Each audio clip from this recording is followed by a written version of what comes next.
The ancient warning the great hall stood silent. 5 elder species sat around the circular table, their forms casting long shadows under the pale blue light. These were the oldest races in the galaxy. They had seen stars born and die.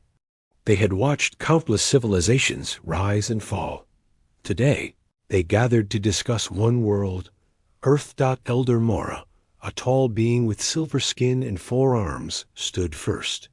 Her voice echoed through the chamber. The Votari request permission again. They wished to make contact with the humans. A wave of concern rippled through the council.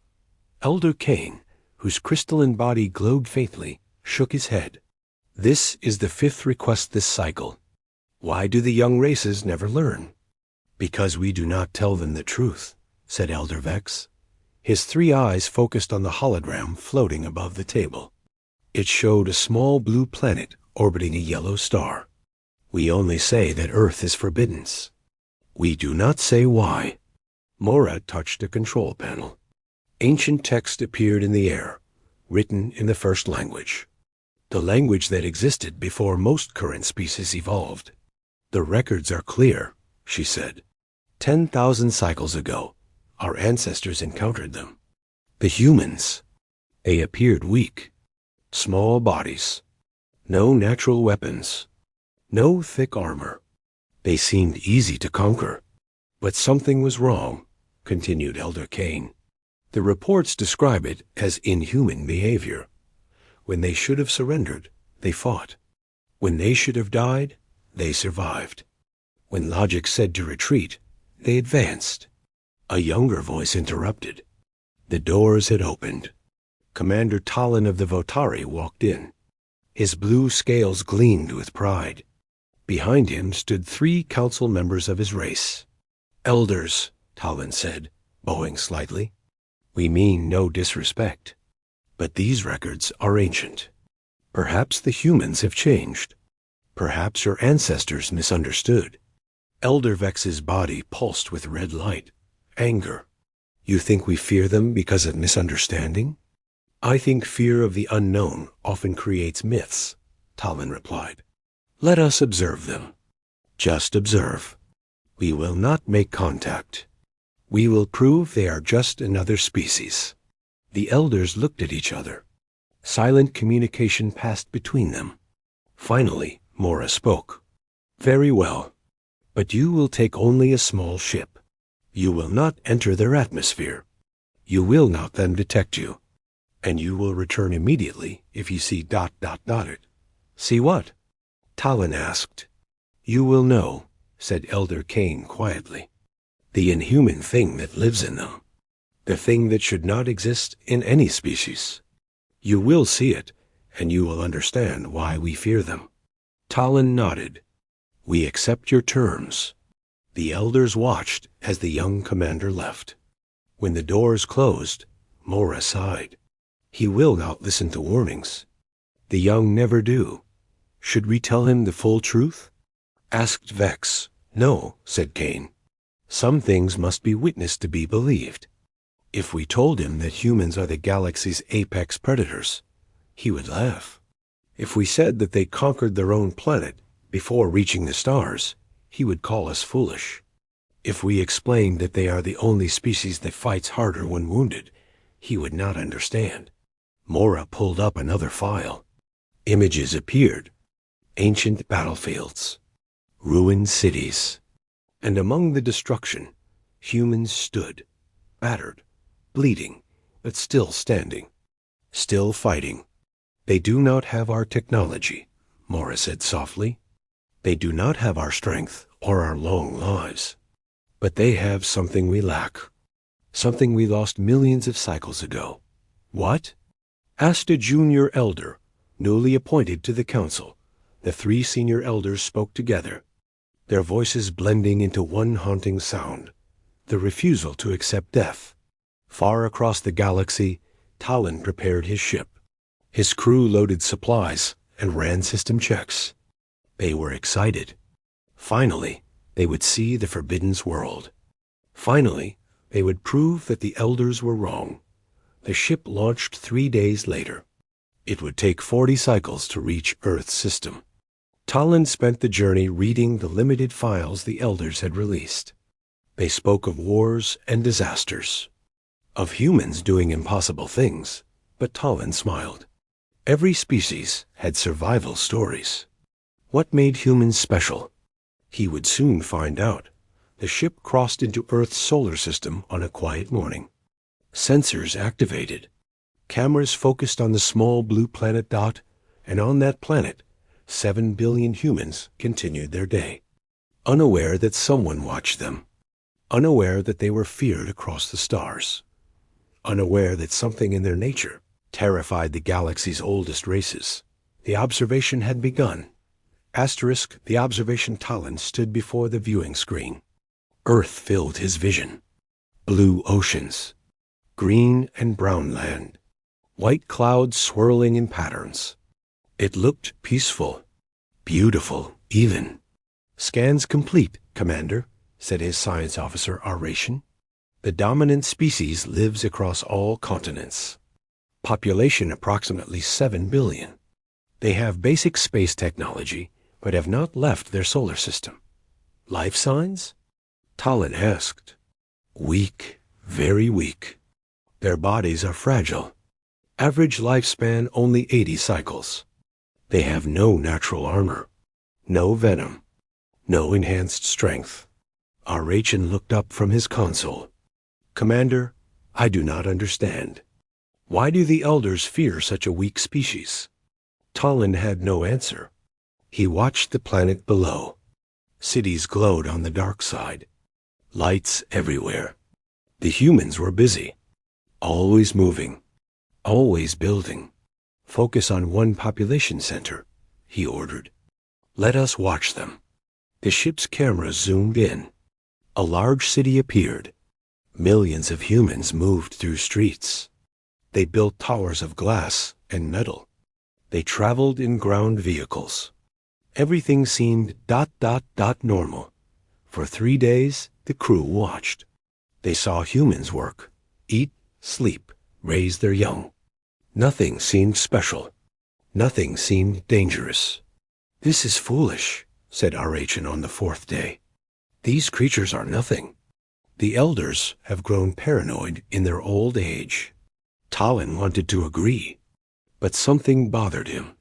The elders had never been wrong before.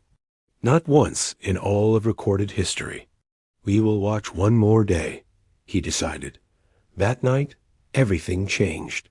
The ship's alarm screamed. Wren's hands flew across his controls. "Commander, seismic activity. Massive earthquake detected." On the screen, the ground shook. Buildings swayed. Some collapsed. Humans ran through the streets, screaming. Panic everywhere. "Magnitude 8.2, Aration reported. "Devastating. That city will be destroyed." Talon watched. He had seen disasters before. Species usually reacted in predictable ways.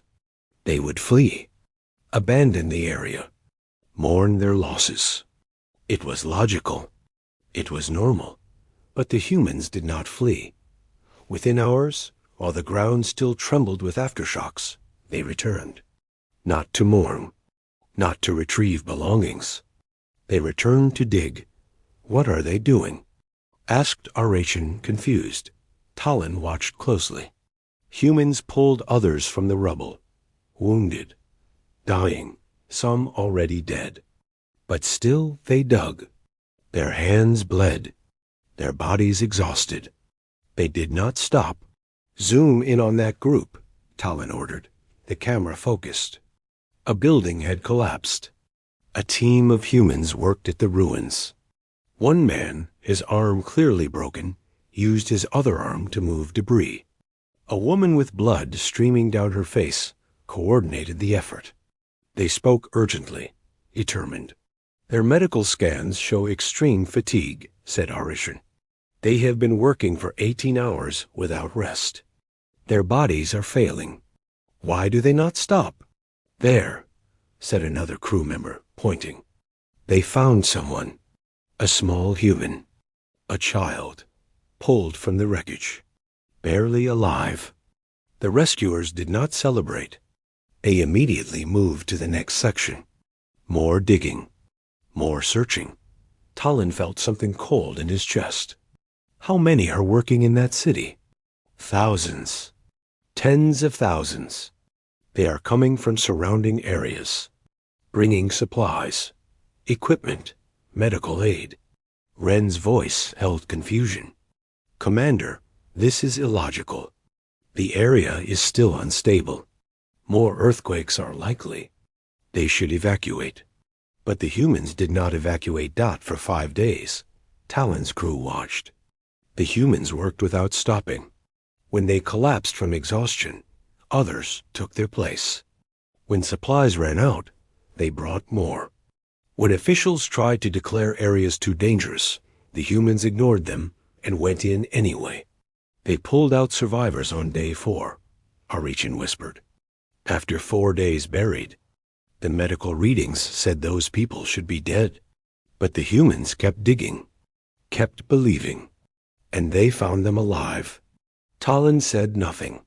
He just watched. By day 7, the rescue operation slowed. The humans began to rebuild. Not later, not after morning. Immediately, they cleared rubble and started laying new foundations. Their eyes held something Talon had never seen before. Not hope. Hope was passive. This was active, aggressive, a refusal to surrender to reality. Commander, Arichin said quietly, I want to leave. There is something wrong with them. Something ... unnatural. Talon understood now. The elders had not used the word inhuman as an insult. They used it as a warning. These creatures did not follow normal biological rules. They did not accept defeat. They did not bow to nature. They fought, always fought, against logic, against odds, against death itself. No, Talon said, not yet. I need to understand more. But in his heart, fear had taken root.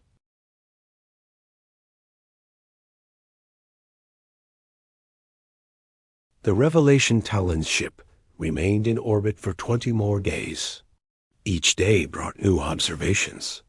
Each observation deepened the fear. They watched a human scientist work for 30 hours straight, refusing sleep, driven by the need to find a cure for a disease. They watched firefighters run into burning buildings when every instinct should have told them to flee. They watched a mother lift a vehicle off her trapped child, her body somehow finding impossible strength. Request immediate return to council chambers, Talon transmitted. We have seen enough. The journey back felt longer than before. Talon's crew remained quiet. They had left as confident explorers. They returned as shaken witnesses. Elder Mora waited in the great hall. She did not look surprised. You understand now, she said. It was not a question. Talon bowed his head.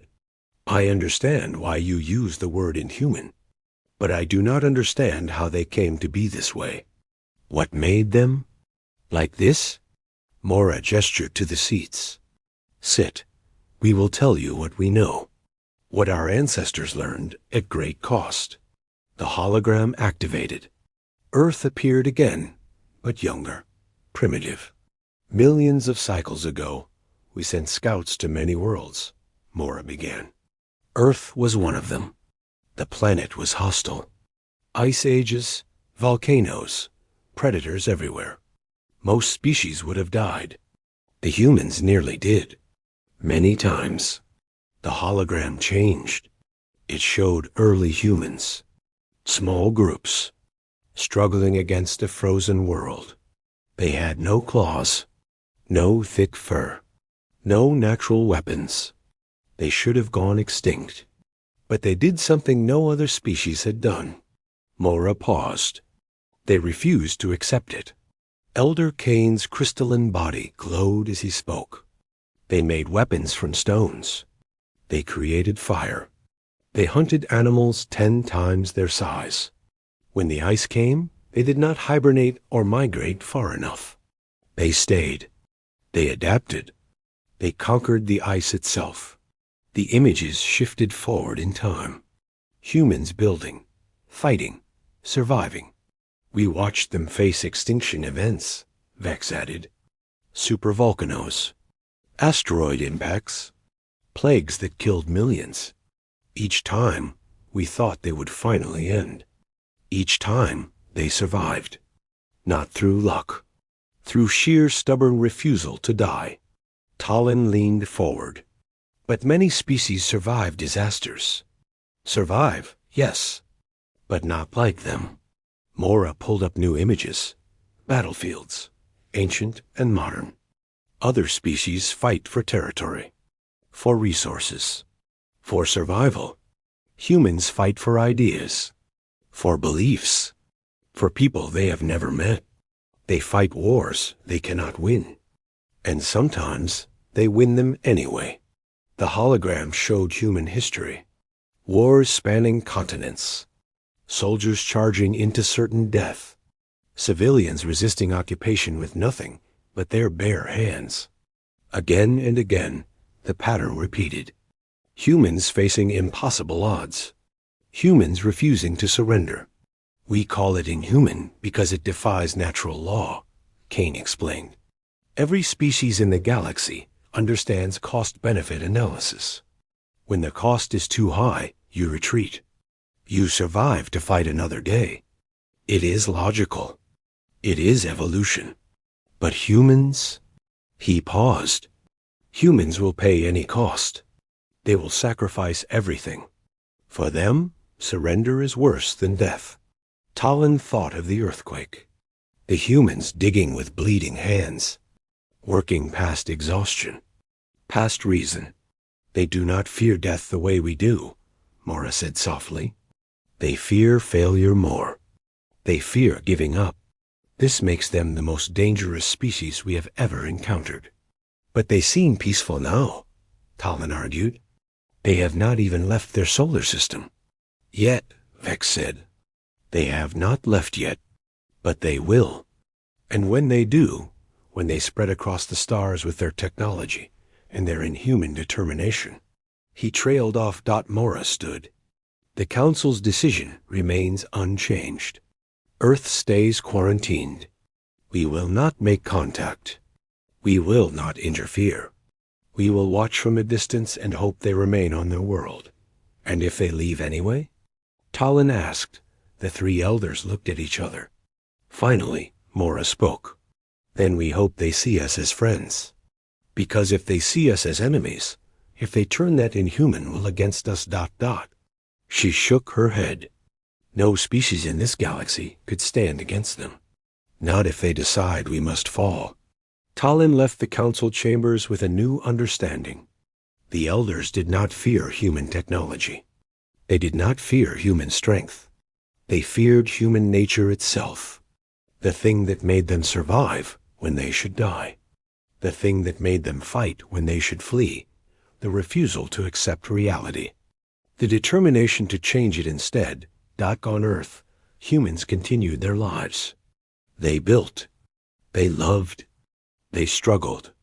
They dreamed of the stars, unaware that among those stars, ancient races watched and whispered warnings, unaware that the galaxy's elders had a name for their world. The planet of the unkillable species, the home of something truly inhuman. Asterisk.